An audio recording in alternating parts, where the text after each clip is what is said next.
मेरे प्यारे बच्चों, आज की इस वीडियो में हम लोग पढ़ने वाले हैं क्लास 10th एनसीईआरटी बुक के वास्तविक संख्या का प्रश्नावली 1.3 को। और ये वीडियो वन शॉट होने वाली है जिसमें हम सारे प्रश्न को एक्सरसाइज 1.3 का सभी प्रश्नों को सॉल्यूशन करने वाले हैं, बहुत ही फुल एक्सप्लेन के साथ। बच्चों, जैसा कि यहाँ पे आप एक नंबर में देख सकते हैं, लिखा हुआ है सिद्ध कीजिए कि √5 एक अपरिमेय संख्या है। ठीक है ना। तो यहाँ पे आपको मानना है, इसका उल्टा मानोगे। माना कि √5 दिया है ऊपर में, लेकिन मानना है क्या? परिमेय। √5 एक परिमेय संख्या है ना। ये सॉल्यूशन हो गया आपका। ठीक है। तो हमें पता है कि परिमेय संख्या किसको कहते हैं? जो संख्या p/q के रूप में रहता है उसी को परिमेय संख्या बोलोगे। ठीक है ना। जो कि हम संख्या, परिमेय संख्या, अभाज्य संख्या, भाज्य संख्या, सारी चीज को हम प्रश्नावली 1.1 में बता चुके हैं। अगर नहीं देखे तो जाके देख सकते हैं। तो इसको चलिए यहाँ पे लिख देते हैं √5 बराबर में क्या लिखोगे? p/q है ना। परिमेय माने है तो p/q ही लिखना होगा। तो एक चीज यहाँ पे आपको लिखना है क्या? जहां p और q एक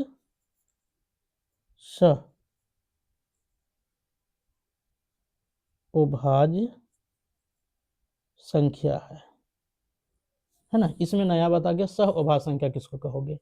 सहअभाज्य संख्या p और q का मोस मतलब एचसीएफ अगर एक आ जाता है तो उसको क्या बोलेंगे? सहअभाज्य संख्या। तो यहाँ पे चलिए मेंशन कर देते हैं एचसीएफ किसका? p और q का अगर एक आ जाता है तो इसी को क्या बोलोगे? सहअभाज्य संख्या बोलोगे। ठीक है ना। एग्जामिनर को आपको इतना करके दिखाना है तो फिर देखना है एकदम बहुत ही अच्छे से परफेक्ट नंबर आपको मिलेगा, कटेगा जरा सा भी नहीं। ठीक है ना। तो यहाँ पे आपका क्या है? कुछ नहीं है तो एक दे सकते हैं नीचे। अब कोना कोने गुना करेंगे, p गुना एक तो p बराबर इसको इससे गुना √5 गुना q। कोई दिक्कत नहीं है। यहाँ पे लिखोगे दोनों तरफ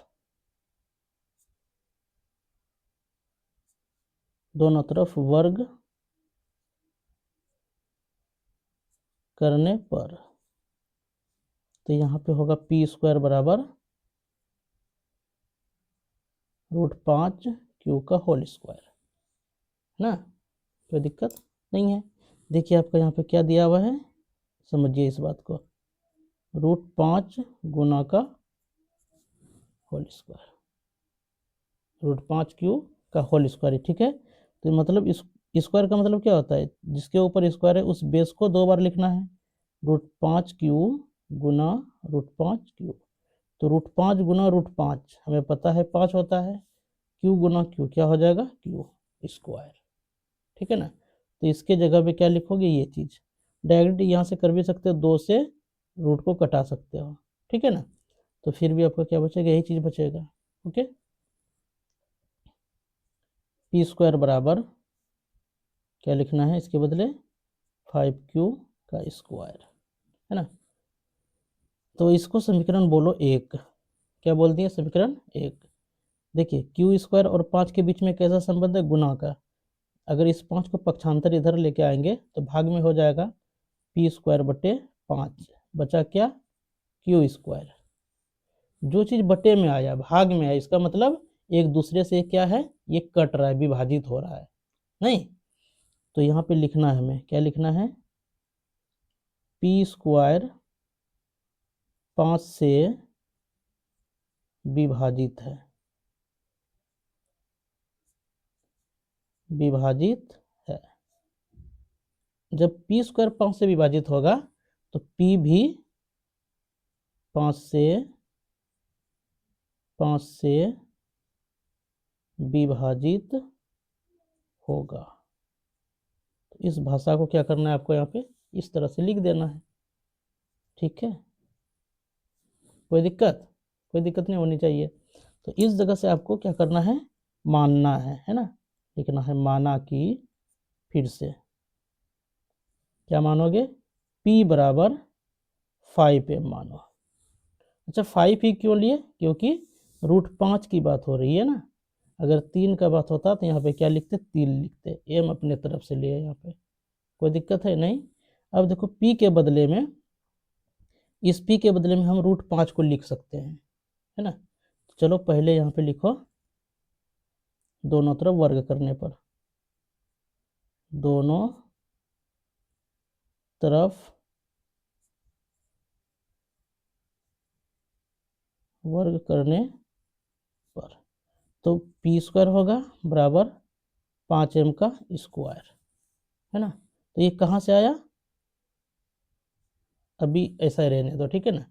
अभी समीकरण को यहाँ पे मेंशन नहीं करेंगे। तो p के बदले, कहाँ गया, यहाँ समीकरण 1 में p के बदले हम क्या लिख सकते हैं, 5q, है ना, लिख सकते हैं ना। तो यहाँ पे लिख दो 5q, यहाँ स्क्वायर तो यहाँ भी स्क्वायर, बराबर ये जैसा है इसको ऐसे रहने दीजिए, 5m का होल स्क्वायर। यहाँ पे फिर लिख दो क्या, समीकरण 1 से, कहाँ से ऐसा चीज आया, समीकरण 1 से आया, ठीक है ना। तो यहाँ है आपका 5q का स्क्वायर बराबर 5 का स्क्वायर तो 25, m का स्क्वायर तो m स्क्वायर, कटा दो यहाँ पे, 5 एकम 5, 5 6 25, तो क्या बचा, q स्क्वायर बराबर 5m स्क्वायर। तो ये 5 ऊपर वाले के जैसा यहाँ पे आ जाएगा, q स्क्वायर बटे 5, इधर में m स्क्वायर बच गया, नहीं ये इम्प्लाइज देते चलना है, ठीक है ना। तो यहाँ से देखिए, जब q स्क्वायर बटे 5 है तो मतलब q स्क्वायर भी 5 से विभाजित हो रही है ना, वही बात को लिख दो, q स्क्वायर 5 से विभाजित है ना, इसलिए q भी 5 से विभाजित होगा, है ना। तो एक पहला प्रश्न को ध्यान से देखो ना, सब प्रश्न अपने आप से बनेगा, ठीक है ना। एक प्रश्न अगर अच्छे से समझ जाते हैं तो अपने आप सब बना लोगे, कोई दिक्कत नहीं है। यहाँ तक समझ में आ गया, कोई दिक्कत नहीं है। देखिए अब यहाँ पे आपको समझना है, q से मतलब 5 से q विभाजित हो गया, और यहाँ भी 5 से p भी विभाजित हो गया। विभाजित बोले तो क्या हो जाएगा आपका, मतलब ये कट गया, जब कट गया तो ये आपका क्या है, परिमेय संख्या है। लेकिन आपको क्या करना है, वो परिमेय सिद्ध करना है। तो इसका मतलब ये क्या हो गया, ये हमारा अवधारणा गलत निकला, क्या निकला, गलत निकला। तो यहाँ पे आपको लिखना है क्या लास्ट में, अतः हमारी अवधारणा, अवधारणा लिखो या परिकल्पना लिखो या कल्पना लिखो, कोई दिक्कत नहीं है। अतः हमारी अवधारणा गलत, गलत को क्या बोलोगे, विरोधाभास, विरोधाभास प्रकट हुआ, प्रकट हुआ, इसलिए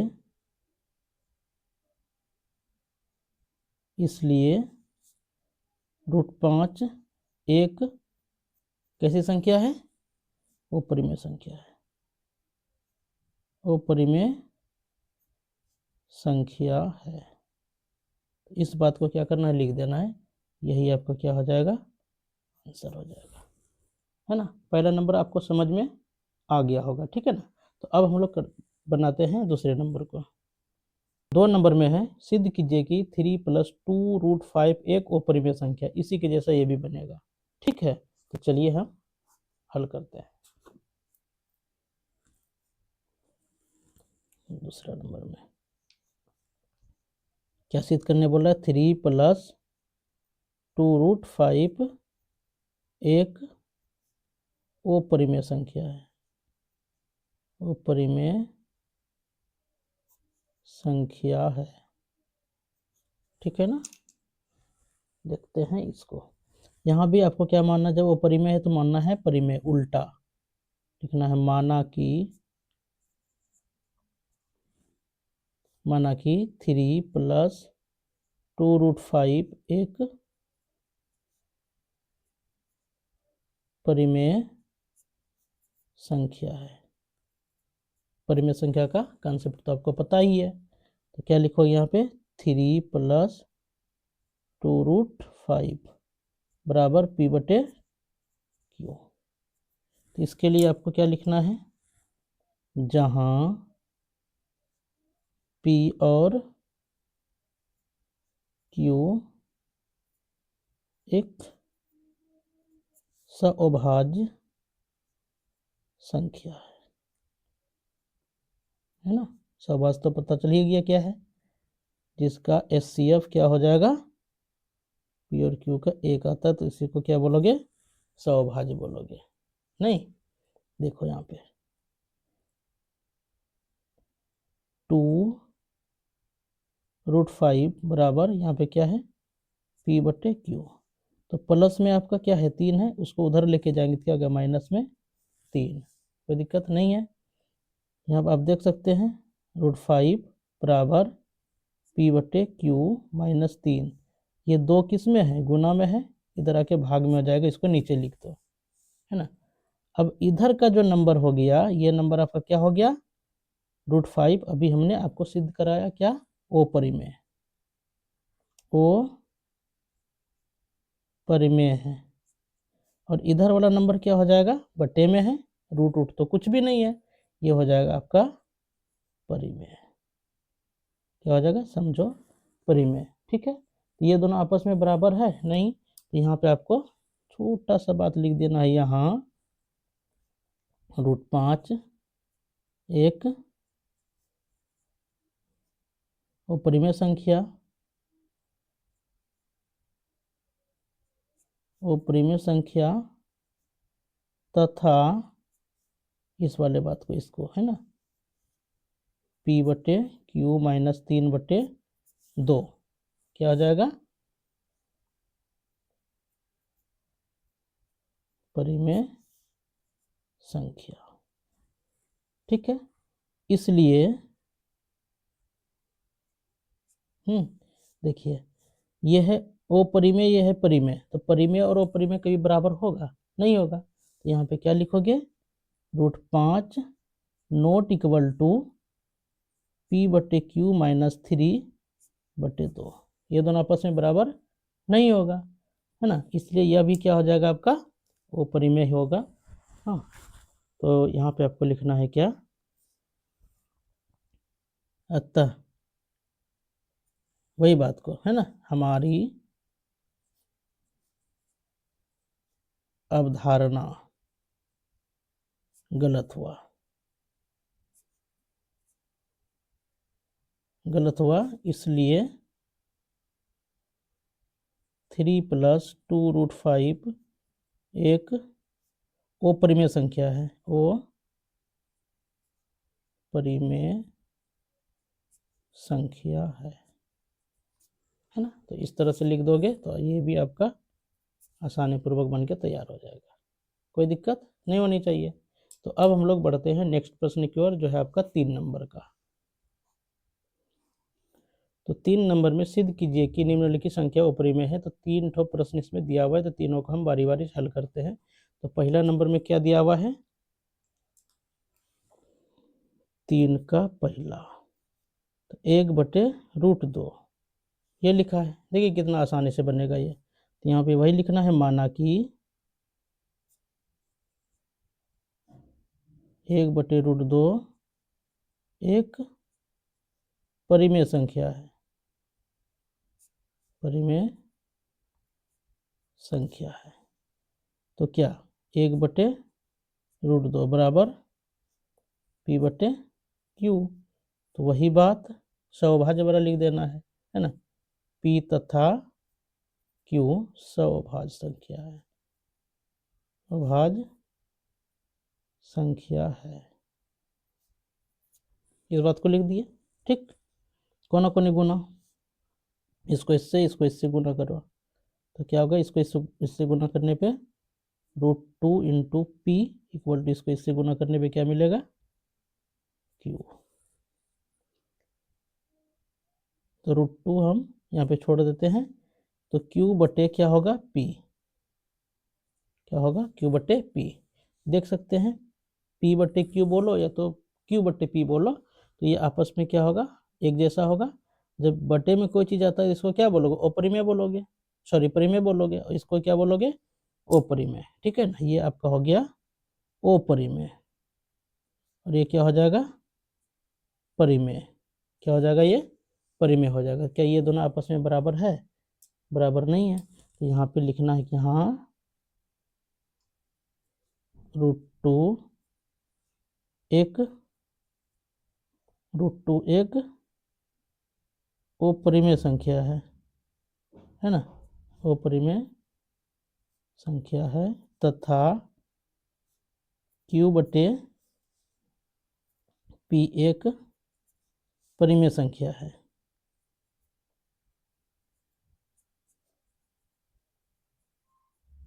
परिमेय संख्या है, इसलिए क्या हो जाएगा यहाँ पे, इसलिए √2 नॉट इक्वल टू Q बटे P, ये आपस में बराबर नहीं होगा। तो यहाँ पे क्या लिखोगे, अतः भाषा लिख दो हमारी, है ना, परिकल्पना गलत हुआ, इसलिए 1/√2 एक क्या है, अपरिमेय संख्या है,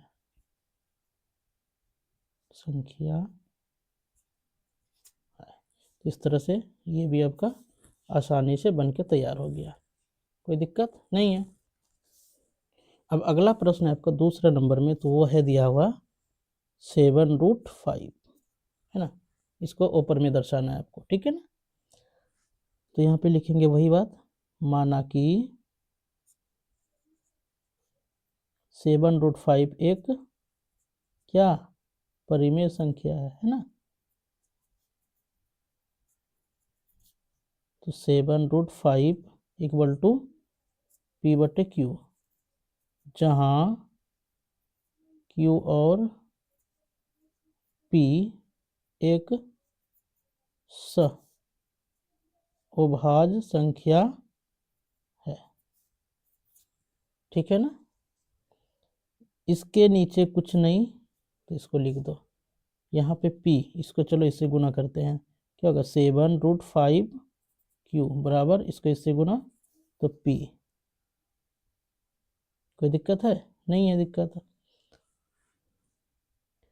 जब दिक्कत कुछ नहीं है तो क्या करना है, यहाँ पे आपको 7√5 बराबर P बटे Q लिख सकते हो ना इस तरह से। तो यहाँ √5 बचा बराबर, यहाँ पे क्या हो जाएगा आपका √5 सॉरी P बटे Q, ये भी आपका गुना में है, तो ये भी यहाँ का क्या हो जाएगा, ये हो जाएगा आपका नीचे में आ जाएगा इस तरह से, है ना। देखिए नीचे में आ जाएगा, इसके नीचे कुछ नहीं, एक, तो क्या लिख सकते हो, समझो थोड़ा सा, तो √5 बराबर P बटे Q, है ना, गुना नीचे वाला ऊपर, ऊपर वाला नीचे, √5 बराबर इसको इससे गुना P, इसको इससे गुना क्या होगा 7Q, ये। तो फिर भी आपका किस में, भिन्न में है, तो भिन्न में है तो परिमेय हो गया, और ये आपका √5 क्या है, वो परिमेय है ना।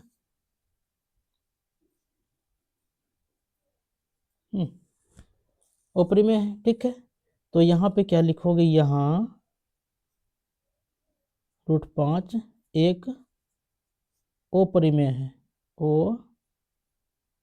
अपरिमेय संख्या है, तथा P बटे 7Q एक परिमेय संख्या है, परिमेय संख्या है, इसलिए क्या होगा, √5 not equal to P upon 7Q, ये दोनों आपस में बराबर नहीं होगा, नहीं होगा तो क्या लिखोगे, हमारी अवधारणा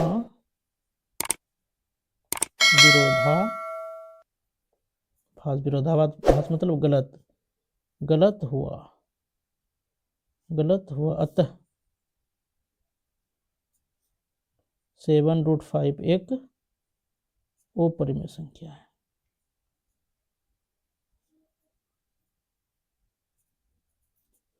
ठीक है, ये हो गया। अब नेक्स्ट प्रश्न है आपका लास्ट का प्रश्न, तीसरा नंबर में 6 + √2 ये है। ये लिखना है, माना कि 6 + √2 = P/Q। ब्रैकेट में वही चीज़ लिखना है ना, इस वाले बात को, इसको लिख देना, कोई दिक्कत नहीं है।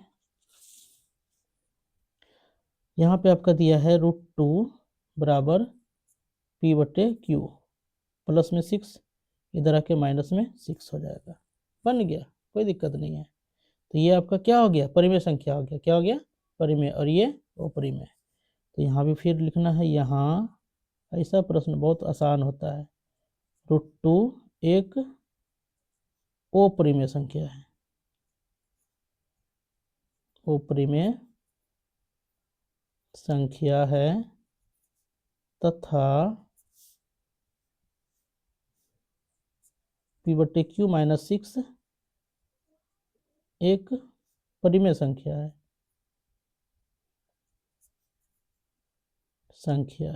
है ना। क्यों, इसलिए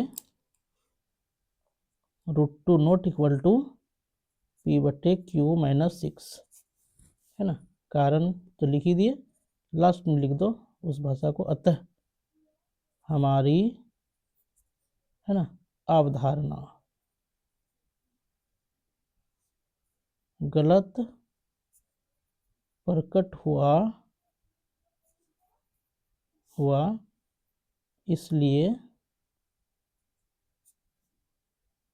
6 + √2 एक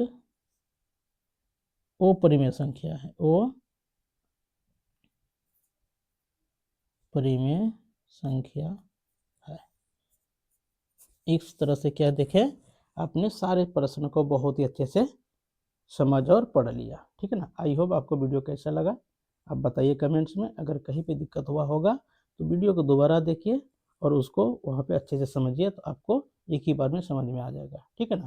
तो आज हम यहीं तक रहते हैं, मिलते हैं किसी नेक्स्ट वीडियो में। आज के लिए इतना ही, बाय बाय, टेक केयर।